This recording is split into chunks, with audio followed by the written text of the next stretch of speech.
up, though? Welcome to episode 32 of Blasian. Yeah.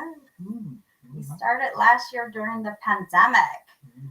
Welcome to Blasian Soul Podcast. How is everyone doing? Happy Wednesday. It's happy every day. Okay. Every day should be happy. You woke up, you're breathing, life is good. No, you're healthy, every day is a good day. I can agree to that. Yes. Blasian Soul Podcast. We are here every Wednesday to, basically talk about current events, kick it with you guys, highlight local community leaders and role models and business entrepreneurs that are in the African American and Asian communities, and just kind of break that stereotype that we've been hearing for the past year, 2 years, actually for Black folks, in my opinion, that we've been hearing for decades. But to kind of champion that cause and show you that there's more out there than the nonsense that you hear in the basic media. And highlight community leaders, entrepreneurs, and those who are making an impact in our communities. And tonight we have a very special guest. Officer Leroy Reese is a police officer, youth leader, and a motivational speaker. So we're going to get to know him a little bit better tonight and let him share his story. Be sure to like and share. I'm sure we're going to get a lot of great information on Officer Leroy tonight. So tune in, like, and share. So without further ado, I would like to bring on to you, Officer Leroy. Well, hello. How you doing? Hello. How y'all doing? We are doing great. We are blessed to be here. How are you tonight? I'm doing good. I'm blessed. God's been good to me during the pandemic, and it's such a pleasure and an honor to be on your podcast today. And I don't take this lightly, and I just want to thank you. It is our pleasure. We're honored to have you on here. Definitely. And we are definitely excited to learn a little bit about you and, your journey, as well as, the pandemic, how that went for you and, things like that. So. Yeah, let's, we want to go over a few topics. We definitely want to tell your story, kind of give additional information on some of the other things you're doing outside of being a law enforcement officer, as far as being an author and a motivational speaker. But before we get started, I would like to say initially that before we get into any discussion, I would like to thank you for your service. Yes, that's first and foremost. There's been a lot of banter back and forth about police officers right now. And, we've all witnessed the bad side of some of the officers who neglect their responsibility. We also want to champion those who take the job seriously and are there for not just one set of people, but for everyone. So anyone who undertakes that endeavor, giving, their time, their effort, and risking their life, we just want to say thank you first and foremost. Yes. Well, I appreciate that, sir. Without a doubt. So talk to us. A police officer is one of those positions that as a boy growing up, that's what you want to be. You know what I'm saying? You either want to be an athlete, you want to be an athlete, or fireman, or you want to be a police officer. One of those two. So tell us, did you want to be an officer at a young age, or did that come later on in life? Well, to be honest with you, a police officer is not what I wanted to be. And I got a unique story on how it happened. Okay. I was working at a plant, and I was working part-time at a recreation facility, and I was going through a divorce with my first wife. And so then the security officer up there, he said, "Reese, why don't you go put an application at the sheriff department?" I said, "Doing what?" He said, "You have the demeanor to do this job." And I still said, "Doing what?" He said, "Just put an application." And so they hired me, and I started out in the county jail. And so here I am 27 years later. Wow. In Houston, Texas. Yes. So once I got into the field, I realized that it was something that I wished I would have started straight out of high school. And because my thing is I enjoy helping people. I don't like it when somebody take advantage of somebody else. But Sure. basically, that's what law is. We're here to stop the bad guys from taking advantage of somebody else, whether it be, it could be theft, uh, you know, assault, or any kind of crime. Is you have a victim and you have a suspect in everything, no matter what it is. Sure. So I just like to do what I can, to help this world be a better place, one crime at a time. So That's awesome. And you are based out of Houston? Is that what I heard? yeah, yes, ma'am. I'm in Houston, Texas. Wow. And full disclaimer, if there's anything that you don't want to talk about, or you feel that would go against the oaths you took as an officer, by all means, let that be known. We've had attorneys on here. We've had different professions that can't speak about certain things at certain times. We totally understand that. So at any time, I didn't know whether or not we should divulge where you are a police officer at.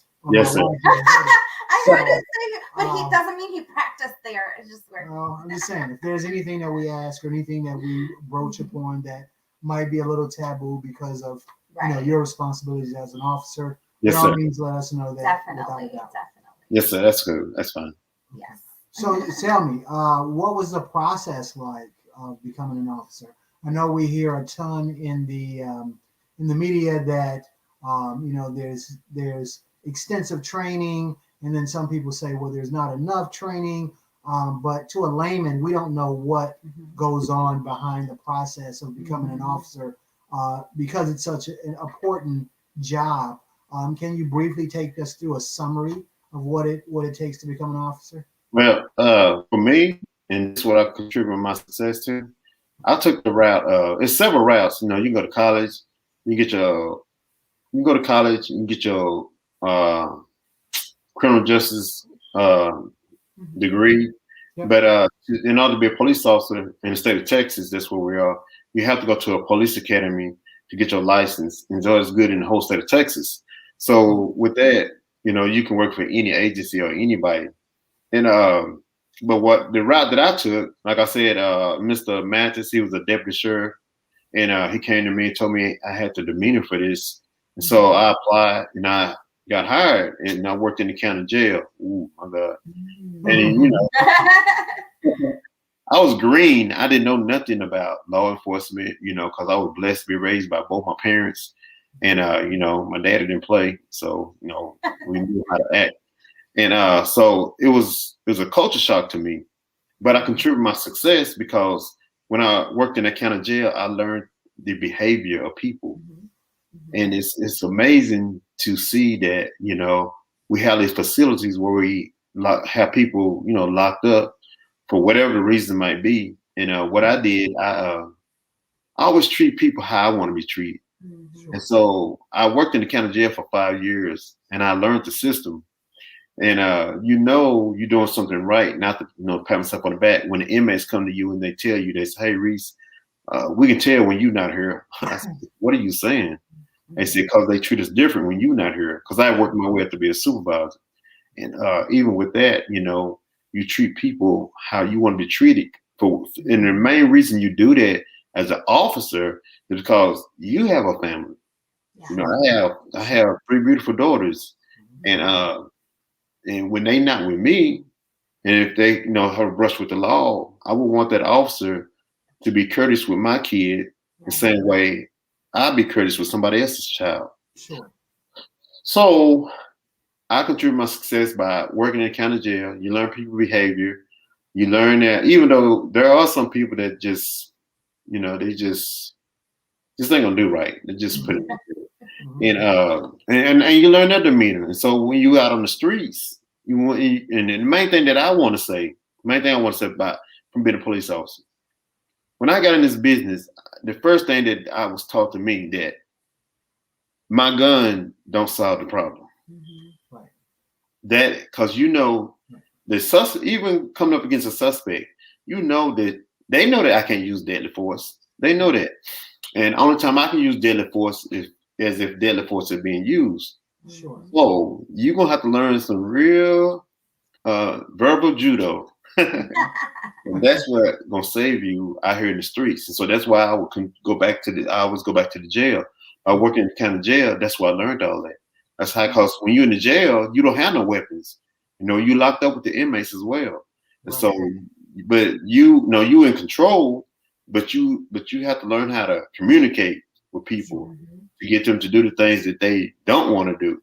And you do it with respect. And that's what needs to be done, in my opinion. And like I said, you know, I get frustrated too when I see all this stuff in the news. And you know, people tell me, "Well, you're a police officer. You're a police officer." I said, "Hold on, not when I'm out of this uniform. Right. Another brother just like you." No doubt. No, it's Houston, the fourth largest city in America. We don't know each other.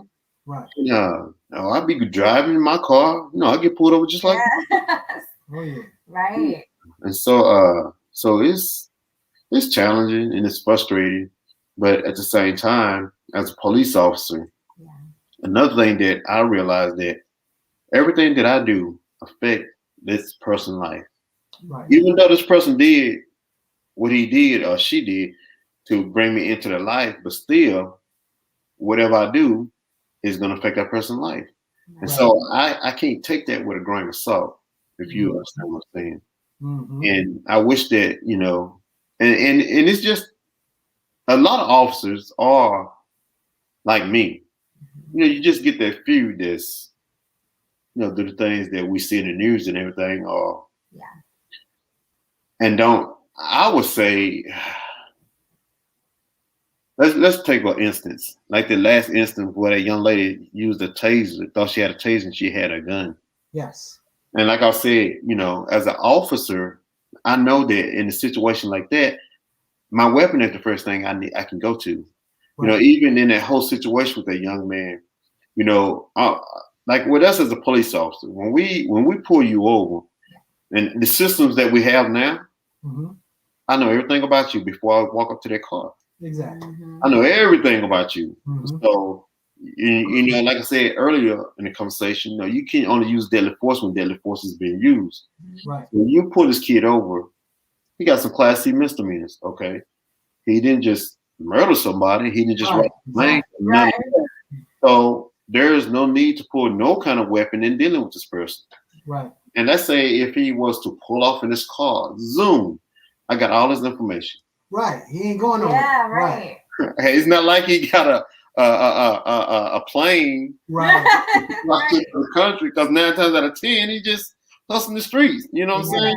Exactly. And so me, with my personality, I'd be like, okay, he gone. I'll meet him at his house. Exactly. Exactly. Because you know, in the state of Texas, I'm gonna tell you about Texas. The state of Texas, it's just only one law that I must make an arrest on. That if you violate a protected order, that's the only law I must make an arrest. I have to. Anything else, you know, you can get shot, boom, and I can, you know, sit there and witness this shot. That don't mean I have to make an arrest. Do y'all understand what I'm saying? Yeah, I do. So with that being said, so you can take a breather and analyze the situation before you engage in what it is that you need to engage in. Right. And that's how I conduct myself as a police officer. Now, in that situation that you just spoke of, I've spoken to certain individuals who have either dealt with law enforcement, was a law enforcement officer in the past, and or at least one of them had told me. Actually, I also seen it on Facebook. An officer said that the way his gun and his stun gun is positioned, that he would know the difference when pulling it out, even though it's a heated situation and your adrenaline is running. He said there's a weight difference. You put it on a different size. It feels different. Some even put it in where you have to pull it one way and then pull the other another way.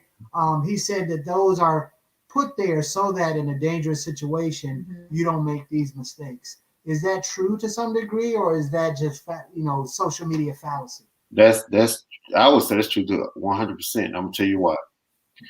Whether you right hand or left hand, your weapon gonna be on the hand that you are. Right. Okay. So your taser is always opposite of your weapon hand.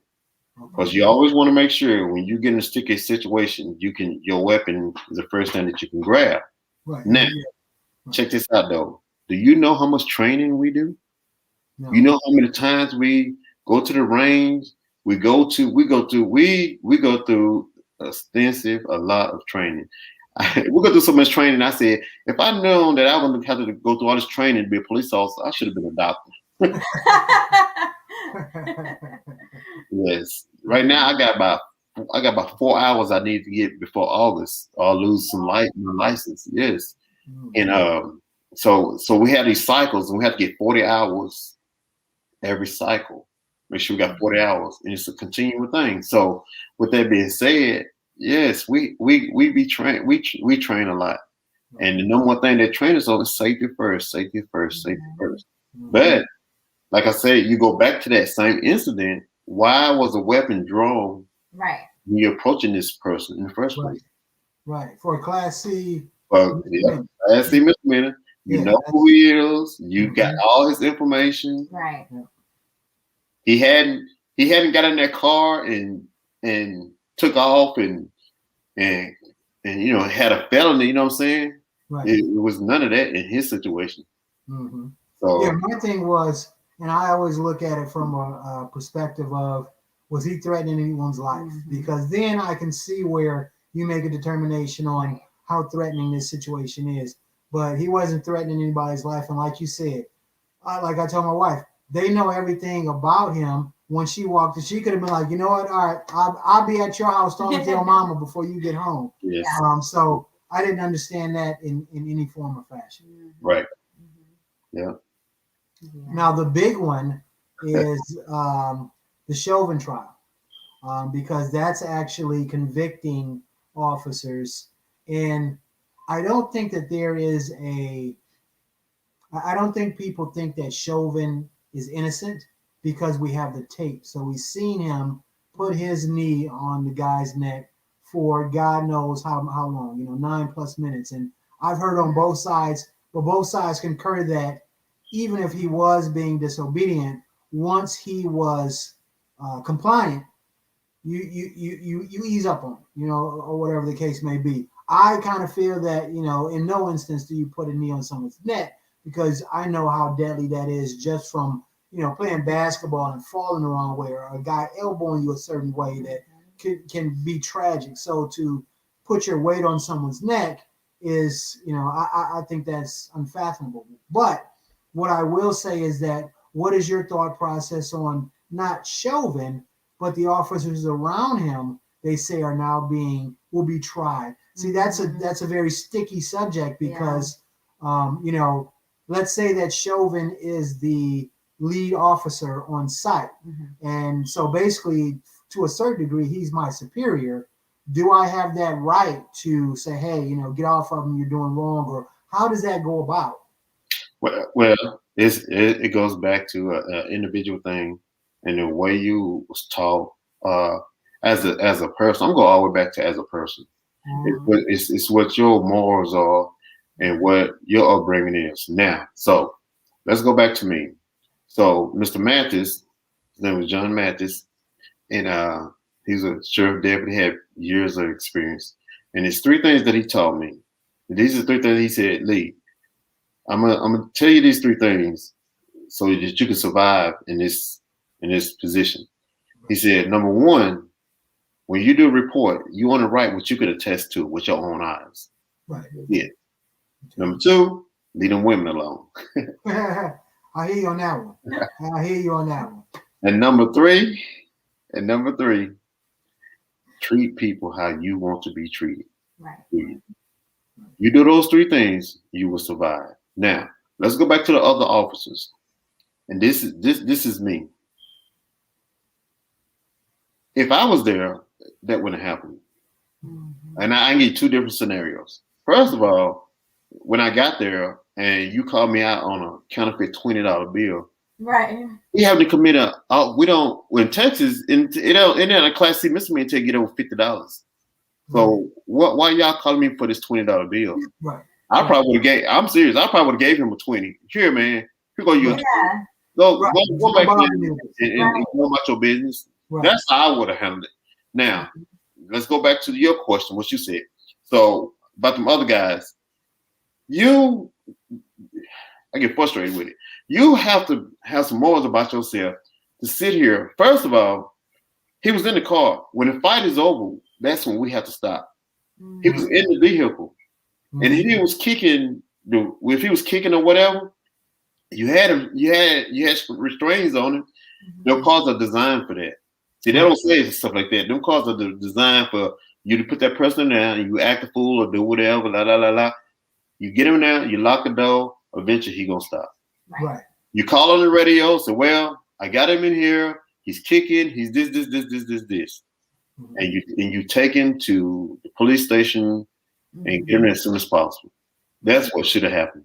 Okay. And then, like I said, you take him out of the car. You take him out of the car. Why are you taking him out of the car? And you already got all the restraints on everything. And then you put him down on the floor. There's no way them other officers. I would have been like, man, we can't do this. Right.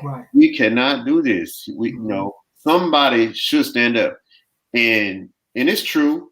You have an officer that's, I guess he was the I would say bully. He was the bully of the bunch. Right. And if those other officers are gonna sit back and do what he do, and you follow him, and you know it's not right, well, you shouldn't be a police officer in the first place. Exactly. Exactly. And that just these are my opinions from what I observed and my experience being a police officer. Because I'm not gonna sit here. I can't sit here and watch somebody just mistreat somebody, and I'll be a part of it. I agree. Stomping the life out of him. Yeah, I agree. That was it. And the thing that people say, I'm glad that justice is served, but my point is always the reason why he was convicted wholeheartedly is because we had the whole thing on video. Live stream, right? Yeah. Well, regardless, we have media showing what this man did. How many times has this happened? With the cops that are not. I guess their mental is not there for being a police officer, because being a police officer is hard. Yes. So how many times has things like this occurred where a person says, man, they beat me up, and they're like, you're just making this up because you're mad you're getting arrested. But that's what I try to tell people is that to me, this isn't a one-off as far as something like this happens. And once again, this is not to condemn officers, because like I said, the majority of officers do their job, are respectful because they want that same respect. I grew up in a time where the officer would catch you, would take you home, would tell your moms would bring you in and whoop your butt in front of the officer. You know what I'm saying? And he's sitting there, and now after that, anytime you do something, he'll bring that up like, all right, you don't want me to bring you home to your mama. You know what happened last time your mama got on you. So, there's a difference in the level of communication. But I don't think that was an isolated incident as far as that is concerned. I don't either. Right. I don't either. I don't either. Yeah.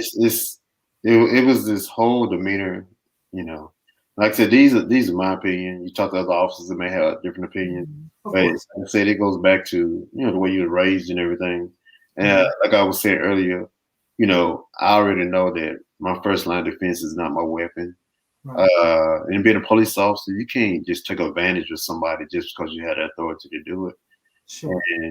And the main thing that we do, and why I keep saying Texas, because each state is different. And in Texas, we can only use the amount of force that's being used against us. Right. So you got a man in handcuffs, and you got 4 officers. What force is being used against you? I know that's right. I made it wasn't a joke, but I guess I made an example. I told my wife, give me myself and my 3 best friends that we was all athletes hooping growing up, and we can take down one guy without hurting. Yeah. If it's 4 of us, we can do that. So if you think of an officer who's more trained in hand-to-hand combat and how to subdue someone, and also you got a stun gun and pepper spray and all these other things that There is no way that they shouldn't have been able to handle that situation far easier than that. Yes, sir. Now, another question I have, and I don't want to bombard you, but Good. when we get attorneys and police officers, I'm happy because we're getting the answers to certain things that we hear. Everybody on social media is a lawyer, or everybody is a police officer, knows the rules and all these things. And you look at this stuff and you're like, man, that cannot be true. So it's good when we have a professional that is an expert in this field to say, hey, this is just my opinion, but this is how I see it. So I apologize for not remembering the gentleman's name, but there was a gentleman who they thought was a burglar, and he was jogging, and citizens took it upon themselves to go get their guns and try to box him in, and eventually he was shot and killed. Right. And I've had so many debates about this at work of people saying, well, the community is in law enforcement as well, and as a community, you have to protect your own. That's what Neighborhood Watch is for, and that's what all these other things are for. So he thinks that their hearts were in the right place. They were just misguided, or the situation got the best of them in the heat of the moment. And to me, I think totally different. We pay our trained officers for a reason. Because they are trained to handle situations like this. Somebody just running, getting a gun, and him and his boys running out. I think that is tantamount to murder. But it's been batted around that, they were just protecting the community and things of that nature. So what is your thought process on that situation? Protecting the community. That's a good one. Go back to what I said a while ago. Mm-hmm.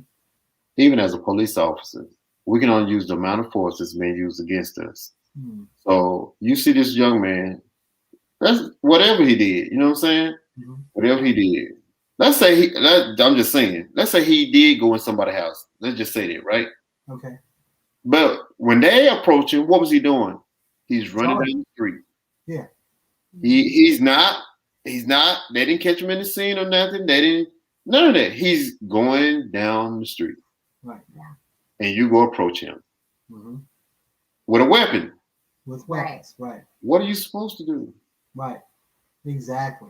What are you supposed to do? Now, when you say you protecting the community first before you can approach him, you got to see if he did anything to the community. The crime. Yes. Right. Because we can't just sit back and assume something. Right. It's just like law enforcement. We can't, like, we go after the bad guy. I have to dot all my I's and cross all my T's. The bad guy ain't got to do that. Right. But if I want to convict this person, that's what I got to do. So you want to police your community, okay, you got to dot all your I's, cross all your T's before you can act upon the situation. Right. So so what they did was, well, I guess they had a notion, or they felt like he did something. So now we've been save the community. Right. It's tantamount to the same thing with the Trayvon Martin situation, where someone and the thing that with Trayvon Martin that hurt my heart so bad was when he was on the phone with the police told him, don't get out your car. You gave us all the information that you have. Don't get out your car. We're on our way. He still proceeded to get out his car, confront the young man, and no disrespect, but as as an 18, 19, 20, 21-year-old, when I was growing up, I was probably a butthole when it came to speaking to certain people that I didn't know. If a guy just walked up to me and say, hey, stand right here, freeze, you ain't going nowhere. Nah, bro, if you ain't got a badge, you ain't about to stop me from going nowhere. And if you keep pushing the issue, we're going to go ahead and move some furniture, because that's just your thought process when you're a young guy is if you don't have any authority, you're not about to, especially a white man or a man that isn't of the same color as me coming out of the blue and telling me or instructing me or commanding me to do something. That was going to be a hard sell in any way. And even let's say if Zimmerman was a black man, we still got the same result. The only reason why I said it is because, let me ask you this. The reason, do y'all have kids? 4. 4. Your kids, I'm gonna tell you something, and you're gonna think about it after this podcast is over with. Okay.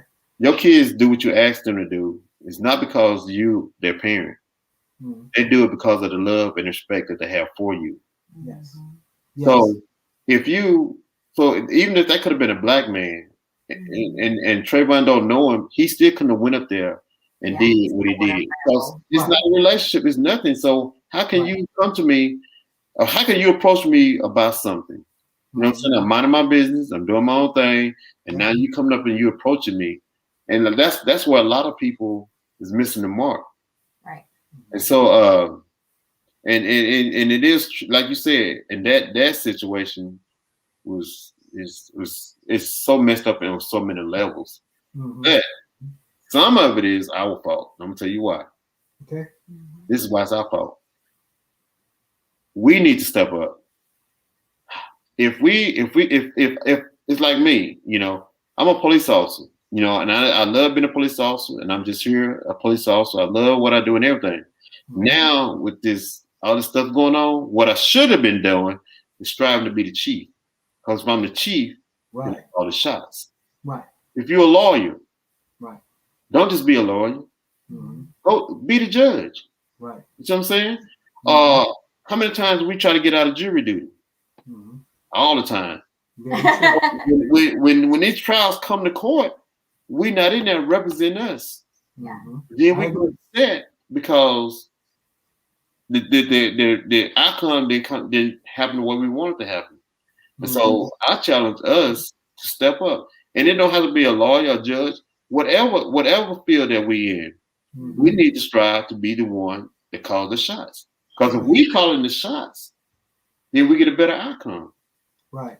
And that can be as simple as attending community events and making your voice as one in the community, because everybody knows that voting voice, if you get it, people are going to start listening, so even from a base roots level, community programs and getting together and voicing your opinion in unison can definitely make a change. I will, even though it seems like with the laws now, they're making it harder and harder to vote, but that is a way to make your voice be heard. It's always louder when there's more than one voice shouting. So I agree with that wholeheartedly.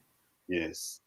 Now let us get off of this morbid stuff and let's get into your other youth leader, motivational speaker. Let's start with the youth leader. Okay, what does that entail? Because that's something that the podcast kind of champions, is that people are doing things with youth and being community leaders and role models. So tell us a little bit more about that. Before the pandemic, we had this. We call, and it still have it. It's I'm pretty sure it's gonna take back up. We got this thing called Youth for Christ, and what we do is members of our church, we'll do one event in the month. We get all the churches to come together with all these kids, and we might be at a church, we might be at a park, or we might go bowling or whatever. And the reason we do this is because we let the kids know that you are not the only one out here trying to be a Christian. And so these kids come from all corners of Houston, and they see each other. And like if they go out to the movies that night, you know what I'm saying? But, oh, you remember the church? Oh man, that's cool. And they develop a relationship. One day I was working at one of my schools and we was playing against this team, and their starting player, he saw me. He said, you're Brother Reese. I said, yeah. Okay. I brought him into my office. I fed him. They said, how you doing him like that? And we playing against them. I said, but he remember the church, man. So, that's deeper than what y'all are. Oh, Reese, you're doing us wrong. You're doing us wrong. But that's what we did with the Youth for Christ.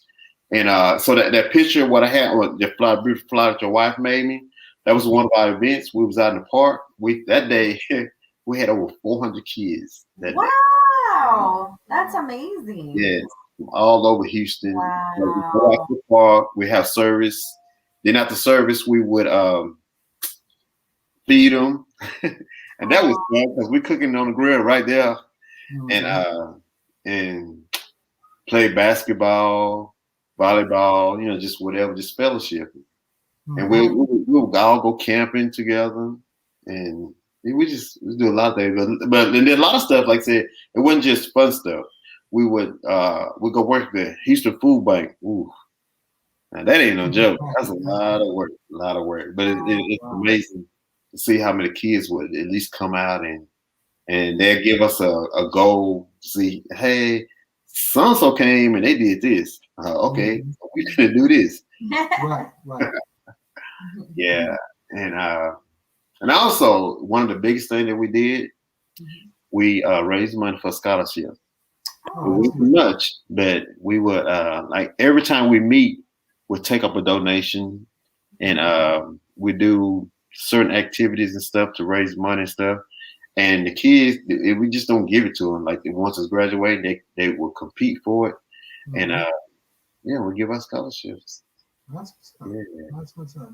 It's always great to give back to the community. So that is awesome. And it's always great when we provide different options and opportunities for the youth, because I think that's when you cultivate someone when they're young, then they grow up to be a truly decent human being. And that's where I think that a lot of people should kind of invest some of their time and effort into. Speaking of, I got a youth leadership event this weekend, Saturday.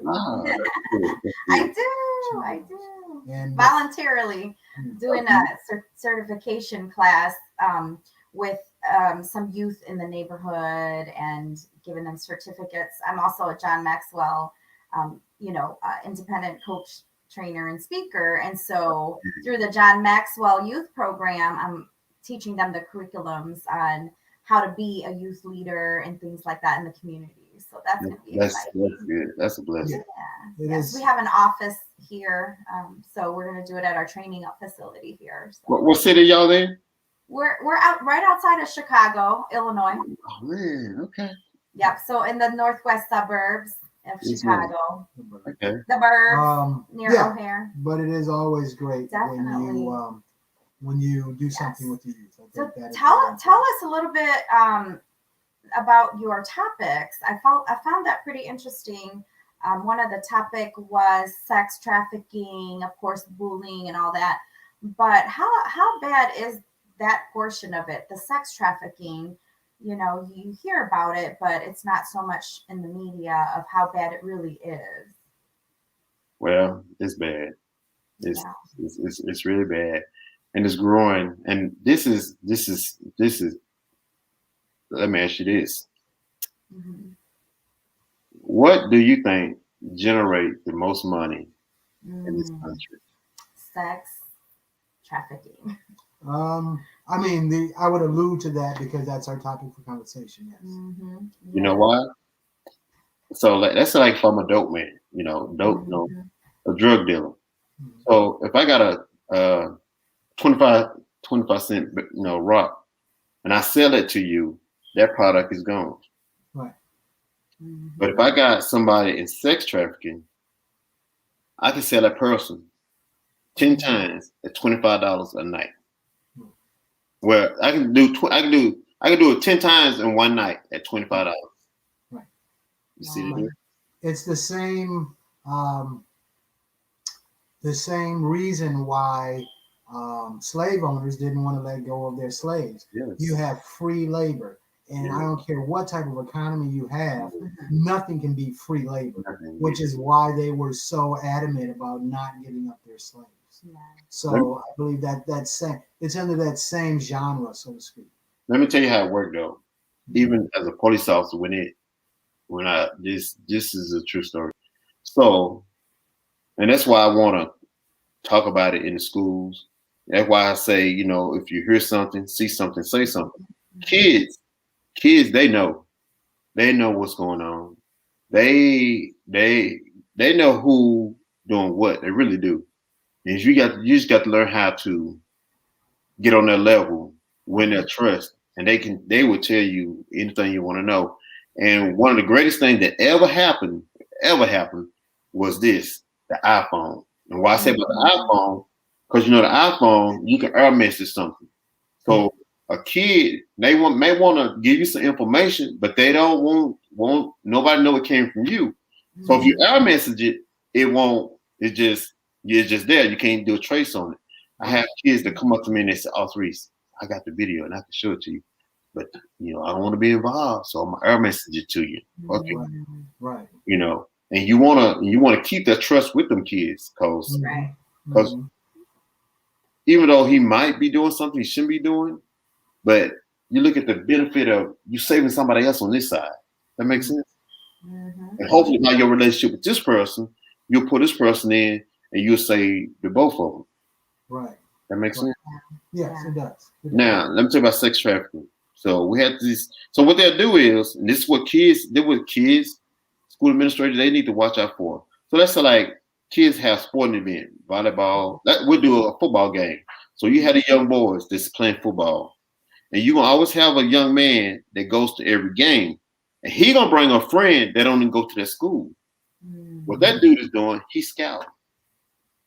He looking for a weak vessel. We gonna find that girl who's shy. She by herself. She might walk around with her head down. He'll start paying her some attention. He'll start showing up at all the games. And next thing you know, they friends. That girl, she don't know what's going on. And she start telling all her personal business. All he doing is taking notes. That happened here in Houston. So the boy learned everything that he needs to learn. Man, like he was in love with the girl. And so he, started making love to her, treating her, buying her stuff. Oh, her whole demeanor didn't change. She just went to the world now. And then it comes down to putting her to work. And you know what this dude did? So he had one of his homeboys. They went got a room that night. So he had one of his homeboys to do a botch break-in. He gets the gun, set the gun on the counter, on the dresser or whatever. Him and the girl start making love or whatever. Homeboy breaks into the room. So he said, "Oh, I got you. So I'm going to protect you." So he's going to protect the girl and fight the dude. So they fight. The dude getting the best of him. He's screaming, "How did this dude get me?" Telling the girl to get him off him. She gets the gun. She shoots him. Blanks in the gun. Oh, wow. She thinks she killed the dude. He covered this. He tell her he covered it up. Don't worry about it. Takes the girl home. Tell her don't tell nobody.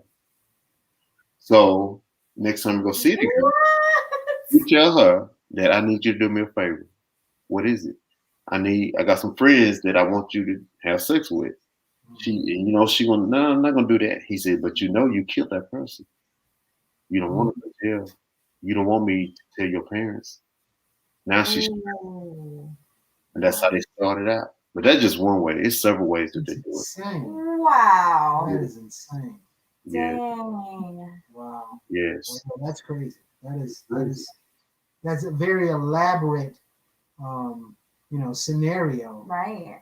They're starting to get I'm sure they're getting elaborate. more creative in that, because that's their form of income. Wow. That I would have never thought that they would have went to that length. You always see the movies where it's just a snatch and grab type of scenario, but it seems like it's far more intricate than that. Yes, it is. And then another way that kids get caught up in it. I had a student. It happened to boys too.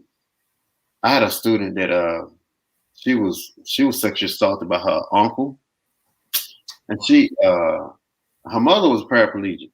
I hope they don't see this, but oh well. And the uncle was doing something to her, and she said, "I'm gonna tell my mother." The uncle told her, "You can tell your," and which is her. It was her sister. She said, "Yeah, you can tell her. She ain't gonna do nothing. She go tell her mom. Mom don't do nothing." Then he goes back and he tell her, "Well, I told you it wasn't gonna happen."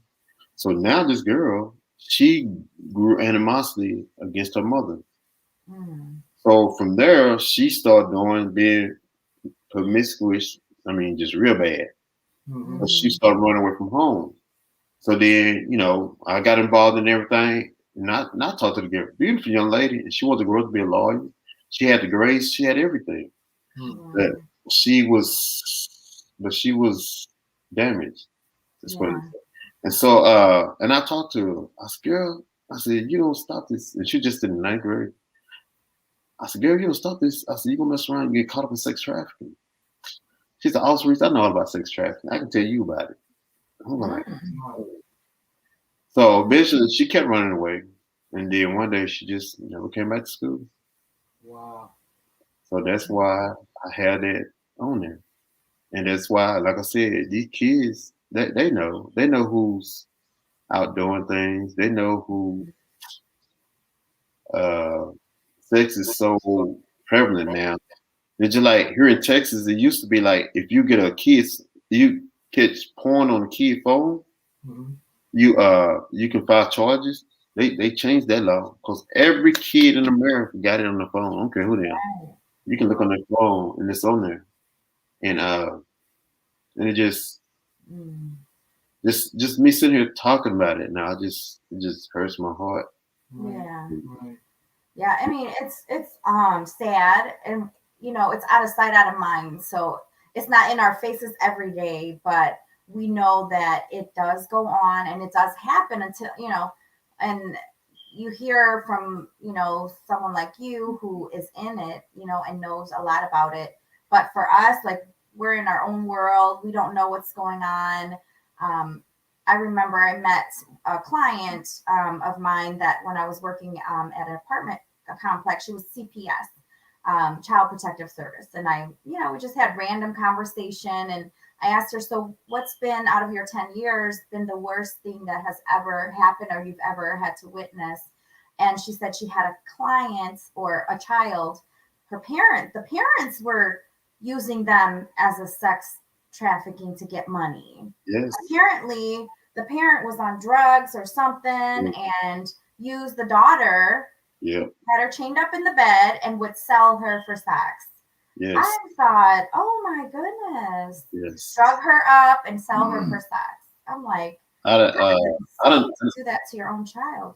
I done dealt with a lot of that. Yeah. It's real. Wow. Yeah. That's pretty crazy. So when is your next speaking event? If someone wants to hear the ways that you're going to motivate our youth and get them out of these bad predicaments, do you have any upcoming events? If not, tell them what information they can utilize. We have it at the bottom, but if someone wanted to get in touch with you, possibly to talk to a youth, possibly to come into a couple of schools and do some have some conversations, or just wanted you to do something along the lines of a seminar or something of that nature, how would they go about that process? Well, you can always go to my webpage, is Leroy 12, and it's a catch to that why it's Leroy 12 because I'm a police officer, and my friends, that's what they call me. Oh, here come 12. Well, that's nickname for a police officer. Yeah, 12, so. yeah, got it. Yes, yeah.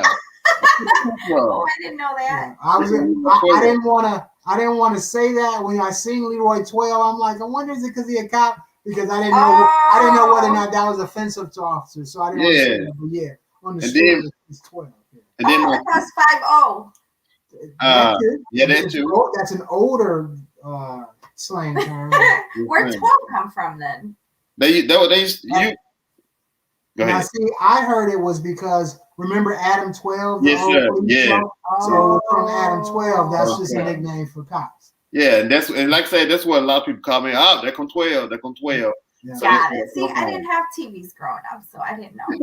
And then my keeping it real, overcoming adversity, plan, prayer, pursue, and strive for greatness. That's the acronym for COPS.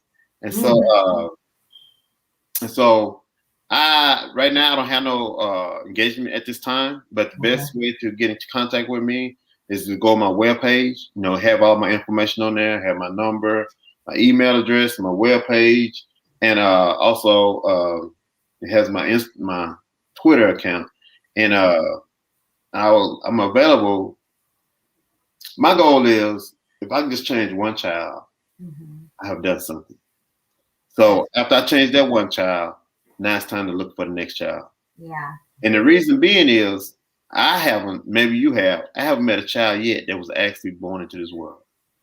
So it's up to us as an adults to protect our kids because they have only one opportunity to grow up. Let them grow up. Let them live their lives to their fullest to see what this world has to offer them. That's what our jobs is here as adults are. So I'm available to, to speak to a crowd of people, individual phone calls, or whatever the case may be. If I could do something to help somebody, that's what I want to do. That sounds good, man. That's awesome. Yeah. Once again, we want to thank you for your contributions with your speaking engagements and your youth leadership, and of course for risking your life as an officer. Yes, sir.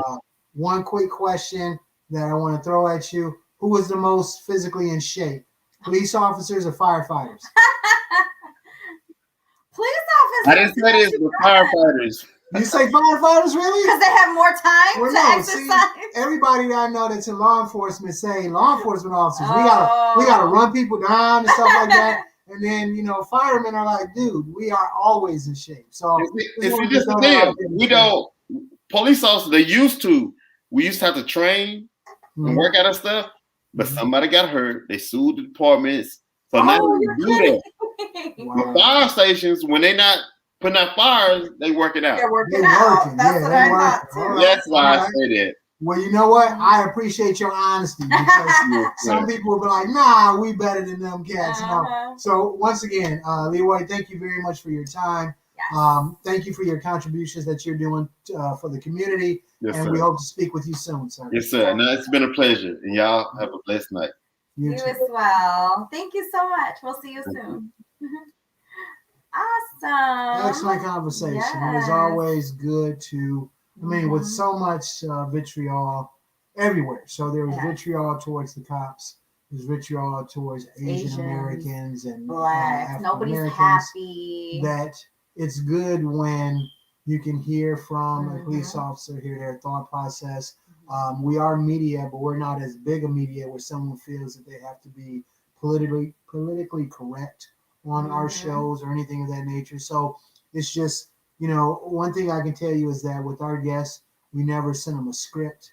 We never prompt them on what we're going to ask them. This is all organic. This is all unscripted. So it's good that we can talk to an officer. We can sing his praises for being an officer of the law, and whether however you feel about the defund the police movement and things like that. Actually, I believe, and believe me, I won't say I'm pro-black because there's guys out there putting in work that I say is pro-black, but I am for the struggle in every thought process. And my thought process is we shouldn't defund the police. We also we should give more money to police because that's a hard job. They should be training, 3-4 years before they become a cop. There should be a lot involved.